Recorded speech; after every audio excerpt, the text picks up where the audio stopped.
Sisters bonafide. Sisters bonafide. Sisters bonafide. My sister and me. All right, we rolling. All right, hey y'all, how y'all doing? Guys, how's it going? Who's that over there? Who's that pointer over there? Is that not Hubby Lish? I think that's Hubby Lish. That is Hubby Lish. You could at least smile and pretend like you like what I'm saying, okay? I'm waiting for my cue to be introduced. No, all right, I'm just playing. So today we're so excited because we have my Hubby Lish, Zahia's brother, Louis Ramos, joining us for our discussion today. We're so happy to have you here, boo. Thank you, ladies, for having me. What's going on now? How was everybody's week? It's good. It dragged for me though. Today was just like ridiculous. It went by so slow. The weather doesn't help neither. Yeah, for real. I don't know. I felt tired all day today, but no, y'all. I feel like that. Like I've been thinking about a lot, and I know we've had discussions about this separately. And I'm happy that we're able to have this discussion as a group again, because I feel like we talked about this just like organically. It's come up, breaking down those generational stigmas, right? And Louis, who has his own podcast, the Life of Louie Podcast, really just really hit everything on the nose, and it kind of allowed us to want to dive into this a little deeper. And it really, it resonated with us because a lot of what you discussed, Lou, is what we all have experienced, what we've all seen growing up with the older generation. And they're just things that we need to dismantle within that. So we're happy to have you here to help us to talk this through. Thank you for having me. It was kind of like everything he talked about on the Life with Louie podcast is like the opposite of what we were getting at last Friday. So yes. We can move forward with that conversation. These generational stigmas, they got to change. Have to change. They have to. I feel like they hold us back. They hold the further generation back. Kind of in the same vein of like moving forward and not thinking about, things that happened in the past. I think one of the main stigmas is what I just said, like just not learning not to live in the past. Exactly. And just knowing when to like let things go.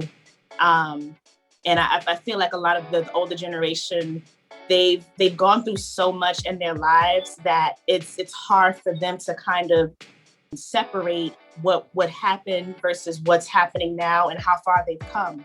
A lot of our grandparents, they've raised children, they've held down jobs, like they've gone through different eras in history and life, but just it's sad, and it saddens me that like they just can't move past certain things. So I don't know what y'all think about that. Like what is y'all take on that? Lou, you want to jump in? Well, yeah, I think it has a lot to do with we have a lot more available to us now than what we had with our parents, grandparents, great grandparents. A lot of them, if you think about it, the most educated generation is really our parents' generation. Before that, a lot of our grandparents, great-grandparents didn't have the same education that we have available to us, or even our parents had available to them. Right. So that's one issue. It also has a lot to do, I think, with your mentality of seeing the glass half full or half empty. Definitely. If you see it half full, you're able to see that this is something I need to move forward from. I can't continue this. If you see it as half empty, you're going to see it as, well, this happened to my parents and my grandparents, so it's going to happen to me as well. As only natural. And I think that's very obvious when you see abuse in any form, whether it's mental, sexual, or even physical. Some people carry that with them and don't know how to take that. Emotional too, right? Emotional as well, yes. Yeah, it's that trauma, not exactly knowing where to start and how to grow. I think it's just, and then the fact that they carry it with them in every instance, even in certain situations where they should be happy. It's like everything always turns back to a negative. And I don't know if it's some kind of form of PTSD or what is it exactly that they have to relate everything, even new in their life, back to the things that they've been through. But it is a really big struggle.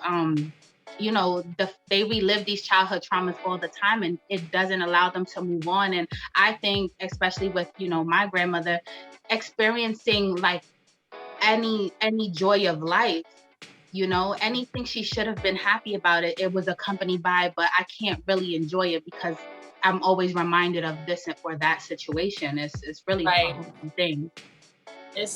I completely hear you on that. And it's, they've done things, they've helped out a lot of their family members, like a lot. Even my own grandma, my grandmother, she's done a lot for like her kids and her nieces and stuff. She was the oldest out of 4 kids. So she was that matriarch. She was that person who, after her mother passed away, she was that person. So it's, of course, it's a lot to handle, and it's a lot to take onto your plate. I think in general, by the same token, it's like you can't really expect for certain generations or certain people to reciprocate that. Like, if you're going to do something, then it has to be, from the kindness of your heart, or, otherwise, because if you don't expect anything in return, then there's no heartbreak. But I feel like a lot of the older generation, they're like, well, I did this and I did that, but okay, that's fine. But at the end of the day, people are going to move on with their lives, and you can take what you've done and hold it up and strive, because that you help them out in probably one of the toughest times of their lives. But you can't hold on to that because they've moved on. So you have to find a way to move on and to accept the fact that they're not going to give you the recognition that you're looking for. And I think that's a huge part of them holding themselves back from just moving forward from the past and all that, and kind of, moving forward. So I think that's another important thing. I think with that comes growth, and it brings me into something I remember, Coco, you mentioning, in conversations we've had, and also something Louis has mentioned in his podcast. So with that comes with growth. And I think what we do now is try to instill that growth in this new generation, especially with our children. And you had touched on before, like code switching. It's the notion that, if you speak proper, then you're talking white. You know what I mean? Or it's like, or if you want to flip it, you could say, or if there's like an older person that's quote unquote educated, or they speak with, a proper tongue, that they're condemning a child or someone else who speaks in their native culture tongue. Like, that's just what it is. People can label it ghetto or anything that they want, but we have to, especially for the younger generation, we have to stop putting these labels. And I think older generations do this a lot. Talking proper is equivalent to being white. No, it's not. You could be Black and talk proper. You could be Hispanic and talk proper. You could be any kind of cultural race and ethnicity. It doesn't matter what color you are, what background you come from. So, but because then the kids tend to grow up and think, well, dang, I'm fronting, like I'm not being myself if I'm talking proper. So then they kind of switch. They want to, to try to fit in, they try to switch themselves to be something that they're not. We have to stop that. That gets on my last nerve. I agree. What do you think? That's a big culture. That's a big culture issue as well. Mm-hmm. Yeah. Because people believe you have to act a certain way to be in contact with your culture. Right. Look how many, you have a lot of educated Black folks that speak proper, but will be called a derogatory term because they speak that. Yes. You have a lot of Latinos that don't speak Spanish, and because they don't speak Spanish, may not feel like they could relate to the Latin culture, or maybe down because they don't speak Spanish. Mm-hmm. And I'm sure that's the same for people coming in, first generation Americans all over the place, because remember, a lot of places, if you come, let's say, from another country and you have an accent or you speak another language, the older generation will try to tell you, listen, try to speak as proper as possible so you could get ahead in school. Because remember, for a lot of first generation Americans, the big thing is to be pushed as education. Right. So you can provide a life that they weren't able to provide. Right. Because all they're going to do is work, because they don't feel that they could get ahead because they got here late. Exactly. That's a great point. I think that basically. Also got to touch on the older generation don't deal with mental issues. Like they don't understand that they might have mental traumas there that they won't understand, or might have a diagnosis there that they don't know because they refuse to acknowledge it. Yes. You might have a lot of people from the older generation that might be on the spectrum. Yep. That suffered such traumatic traumas because remember, sexual assault wasn't was kept in the closet until really recent. Yes. Physical abuse was looked at as okay, it was natural. If the kid got out of line, he was going to get punished, and the level of punishment depended on the parent, and they just had to deal with it. Yep. That goes back to what you said about not even having the resource to diagnose and to really put a title and a name to these things. And you said they didn't know when a child, had a mental disability. I think they use that nasty word that I can't stand, calling somebody retarded. And I think a lot of those things were even kids just having maybe autism, and that's not something they knew about back then. No. Well, we could take something like dyslexia. Dyslexia is very common amongst a lot of people. And the older generations don't understand it. So people would get labeled, and I don't mean to use the derogatory words, but this is what they would have got labeled. They would have been labeled stupid or retarded because a person's trouble point is reading because they have a condition that they can't see the words properly. And instead of getting them diagnosed or fixed or trying to work on it, they don't do it and they just get labeled that. And that's it. Hey, this is what it is for them. Yeah. Yeah, this is heavy, especially I feel like in the Black and Brown, in our communities, where it's like, where you go through trauma and you have, things that have shaped and molded your life for the worst, but you've been conditioned to just deal with it instead of actually talking about it. And I feel like it's in my family, I feel like in a lot of Black and Brown households, it's just been like, oh, I'm not going to see no therapist. Like, I don't need, no, you do. And I think that's a topic that we're going to touch on a little bit later too, but it's just like, you do need to talk to somebody. There's no shame in seeking help when it comes to your mental stability. And I feel like that's just, is definitely relevant in our communities, and it has to stop. And it's been passed down from that up, that the elder generation. So what you just said goes with the next point of what we were discussing about them not being able to trust anyone, which is a big reason why a part of the reason why I believe they don't like to seek help.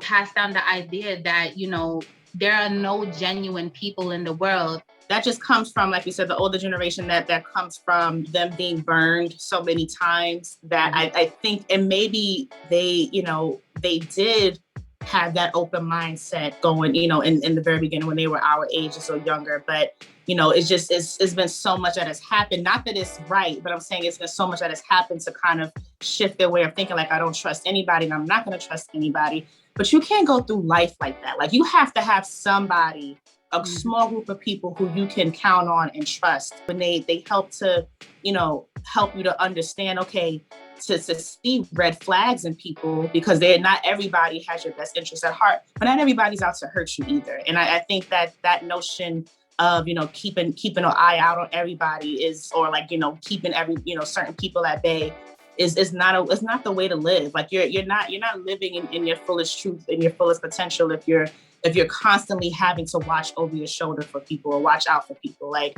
that to me, it's just not the ideal way to live. So I don't know. What you think about it, Lou?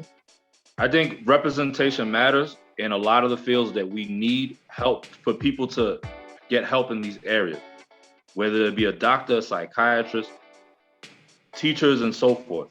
I think when somebody doesn't look like you or can't relate to you, it's harder to open up to them, or it's harder to accept them into the fold. So a lot of people are untrustworthy of going to these things. And then it becomes a thing that you're taught from a young age, not to trust your own, let's say, own community. Because I'm a big believer that if you have a person that's entering the Black or Hispanic community and they're not Black or Hispanic, they are still part of the Black or Hispanic community because they're going to contribute to the thing and to the community. And if you don't, let them come in and let them know that they're part of your community, so they don't try to change it over, so they don't gentrify it. And that's another big issue that we have. We don't understand group economics at all. A lot, and this is not only a Black and Hispanic thing. This is like a poor people thing. Generations it goes down. So you're taught not to trust anyone. You don't have no one to vent to, and you don't have that economic power to, okay, I want to get out of here and go somewhere where I feel comfortable. Right. So now you're stuck with people that you're surrounded with who probably have a real negative view of life because how they were treated due to past incidences. Yes. That's a great point. Even when they know something should be different, they will never admit to it because they never want to admit that they're wrong. And I think that's another stigma, like the older generation not admitting when they're wrong. How could you ever move forward and how could you ever like have any quality of life even without admitting when you're wrong, without trusting someone? I just think that that's a big one that we need to X out. Right. Completely. A big part is culture, though. Culture plays a big role. And then we got to understand it a lot. When a lot of people say that, it's not necessarily being critical. It's showing you that, hey, culture plays a big role, because if you're going to criticize somebody for being smart, you're going to call them white or they're not acting Hispanic enough, or, you know, whatever. Or if it's somebody that's in a poor white neighborhood and he's acting educated, he's acting like he's better than us. Right. That's the mentality that gets, and you're surrounded by that all day. It's hard to break away from. Yeah. Exactly. So when you go home, you need that comfort of somebody who's going to be there to push you. And I think, especially with the older generation, I think the newer generations are getting it. The older generations, a lot of them didn't breathe life into these kids. Yes. I could tell you from what I never got to meet my grandmother on my father's side, but I think her mentality was, when she came from PR, was just to get these kids foot in the door, and how they grow from there, they're going to grow and let it happen. Because I got to get them into a better situation, but I'm just going to get their foot in the door. And then whatever they do from here, not to say that she didn't care about them nor love them, but she didn't see, you know, she was going to let them build their own foundation of their own. There was no foundation set there for the generation before us. And so now we're stuck picking up the scraps of what was left. Because I did want to touch on something, and it definitely ties into this. I feel like the older generation felt and still feel like being vulnerable or being wearing your heart on your sleeve kind of diminishes their strength, and it doesn't. You know, you can show affection, you can admit when you're wrong, and still be viewed as the matriarch, as being strong, as being independent. That does not chip away at your strength. But I feel like, you know, the just to go into the you know, not saying I love you, like the lack of embrace and the lack of just affection is heavy.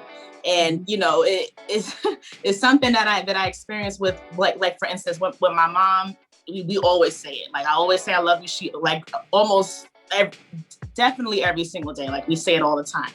But I've heard conversations with like her, like my mother and her mother, who's my grandmother, saying like, you know, why? Then she would joke about it and say, "Why you don't say you love me back? Or why you don't say you love me?" It's like, you know, I love you. Like, but it's different when you hear it. It's a different kind of embrace when you hear it. So it's like, and I mean, not, you know, I don't know if it's. I personally, I could be wrong, but I think it's just them not doing it is, or not actually showing it the way that we would show it. They probably think that it's just a lack of strength. Like I'm not going to show you my vulnerable side because, you know, that I don't want you to think that you could have one over on me in a way. And it's that has to stop, because we're growing up. A lot of like, you know, the generations after that have grown up with not knowing how to be emotional. And feeling like being emotional is lack of character, lack of strength. But to me, being able to cry is the biggest, you know, form of strength. Like why not? Why not be able to show your emotions? Why is it that we have to only put it on women to cry? Like anybody could show their emotion. I know I'm going off on a tangent, but I think that's definitely something that has been passed down, just not showing affection. Yes. But you got to remember where they're coming from as well. I'll give you for an example, because I know your grandmother. She was part of the Great Migration that came to the North. We don't know what she's seen as a younger girl as a Black younger woman coming from the South, moving to the North, and then had to make those adjustments here. So in her mind, it probably was, I'm going to work, take care of these kids, and I'm going to prepare them for a world that I'm used to, that she was used to. That is but true. Then on the other hand, when you see people having kids that were born, and these kids were born in the 90s or late 80s, and the 2000s. A lot of these kids are spoiled because the kids felt that, my parents didn't show me enough love. So I'm going to show these kids more love than what I ever known. That's true. And they're overly spoiled because you're making up for something that you didn't get Right. from the previous generation. But that previous generation been through a hard era too, and it made them kind of hard towards the world and probably towards emotion. Like you said, to show emotion, they probably feel like it's a weak thing. Exactly. And they're preparing you for a world that you're going to step out on. It's a cold world. Bro, I don't know. I was telling Coco before, like, I feel, I don't know if I like to make things up in my brain sometimes. But bro, I was telling Coco that I feel like that was the thing with our great grandmother. I feel like I remember my grandmother and your dad saying, like, she didn't really tell them that she loved them. But she had like 13 kids. It's going to be, and this is not to talk ill of her, but she had a lot of kids. So, it's what time is she really going to have? And then she's mostly doing it by herself. What time is she really going to have to really sit down and give these kids affection? Right. And I do believe that plays a role in why you see there's a sibling rivalry with a lot of them. Because they're all fighting for that attention that they're used to fighting. Right. So I think, remember, she's coming from another land, foreign land. She's coming from Puerto Rico. Right. She's having first generation of born in America kids. She wants to make sure they're gonna be prepared. She probably can't build a foundation for them, but okay, hopefully they could build a foundation. But there's a lot of psychological stuff that comes with that. And, maybe they didn't feel loved because there was too many kids around. Right. From the one person that they wanted to feel. Why do you think that like carried down on to us? Because I feel like, I know my grandmother loved me. I mean, she couldn't do more to say it. I mean, to show it. But like, I feel like anytime it would be like showing the physical affection, it was like cringy almost for her.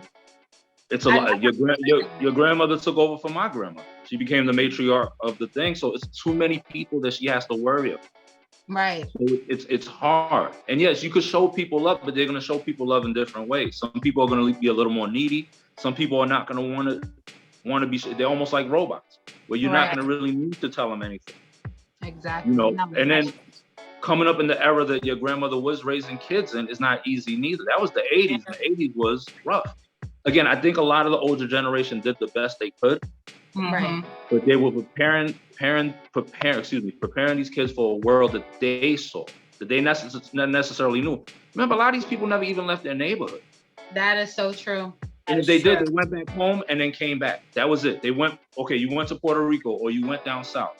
Or in your father's side, went to Jamaica. And then they came back. That was it. They didn't go around the whole world and meet different people and try different things. So there's you're seeing the world from a very small hole, You're viewing it from a very small hole, and it plays into ignorance very well. Yes. Oh, you ended that perfectly, playing on ignorance. What do you guys think about the older generation criticizing everything and everyone and having zero filter?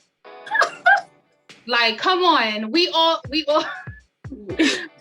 look, we all know that's a big one with our families. I know that. Yeah, that's a huge one. And I'm gonna tell y'all, this is my story, so I can say it, and I don't care who gets mad. This is my story. As I got older, in my late 20s, early 30s, I started, putting on what my grandmother saw was weight. Like she was like, she thought I was getting, thicker or whatever the case is, or fatter, whatever the case was. So instead of keeping it to herself, right. Like, as if I don't see myself in the mirror, like I see I'm changing, I'm getting older, like people don't stay the same weight all the time. Every opportunity she got, you get fat. Girl, you need to stop eating so much pasta. What did you eat? I'm like, and after a while, I'm like, Grandma, okay. Like, I know, I'm trying my best. You don't know what I'm going through. Like, I hear you, I get it. But it's to me, it's like, and since I mentioned it to her, she hasn't done it as much, because I was like, it's hurting my feelings. Like, I don't want to keep hearing that. Like, I know how you feel. and everything like that, but you don't have to constantly say it. And you don't have to say it in front of other people too. Like they don't need to know, like they can see what I look like. So it's just like, you know, it became a situation where, and even before all that, like she just, you know, older generations, they just don't have a filter. They say what the first thing that comes to their minds. And that has to stop, because I feel like if the shoes were reversed, it would not go down the way that we have like, you know, accepted it to be. Like it would be like, oh, you know, they would really get hostile and upset. Exactly. So that has to end. That just has to stop. Conversation can't be negative. You know what I'm saying? Exactly. And like, it's important to be conscious of people's feelings. And I don't know, like, love the old lady to death, but geez, like no thought of how what she said would affect how that person felt afterward. And I just think it's a generational thing. Like I know a lot of older people do this. What you think, Roby? I think it's a generational thing. I think it's something that plays into psychology as well. Remember, they're taught to respect their elders. Right. And probably in their time, the elders saying whatever they wanted to say to the parents, or the grandparents saying whatever they wanted to say to their parents. It plays a big role in what comes now. But they got to understand that you want respect, you got to give respect. You can't lash out and say things. Exactly. Remember, they don't have an understanding of feelings like the current generation does. The current generation is more in touch with their feelings than I could say probably than the past 6 generations that came before us. Because we understand feelings. We understand people are emotional. And it's not a weak thing to be emotional. Exactly. I mean, look how it played in a lot of... this is a perfect example. I'm going to tie in... I probably shouldn't be doing this, but I'm going to do it. I'm going to tie in emotions and sexuality. Look how many people who showed signs of being homosexual at a young age were talked down to or teased or abused until they hit it. And then either they end up hurting themselves or weren't able to hide it no more, and end up hurting people along the way because, okay, I'm going to start a family because this is the right thing to do. I'm not allowed to be it myself. I'm not allowed to show these emotions. So older people don't, I think a lot of them don't understand it because that's how they were taught. And again, without the resources that we have today, if you now we could go online and look up something like, okay, it's told me about this thing, let me look it up, and this affects this. They didn't have that. That's so true. Yep. They would hear something from the neighborhood, and that would be the talk of the town for that thing. And I heard he's crazy. Exactly. Right. Or the best thing for religious folks, because I think everyone's dealing with a religious family in here. Myself, I'm not, but my family is. That's the devil, that's a demon, and something like that. They're taught that growing up, not realizing that there's a scientific thing behind it that can be helped. Yeah. Now, personally, I believe, let me not say there can't be help with homosexuality. Let me rephrase that. I believe people are born gay.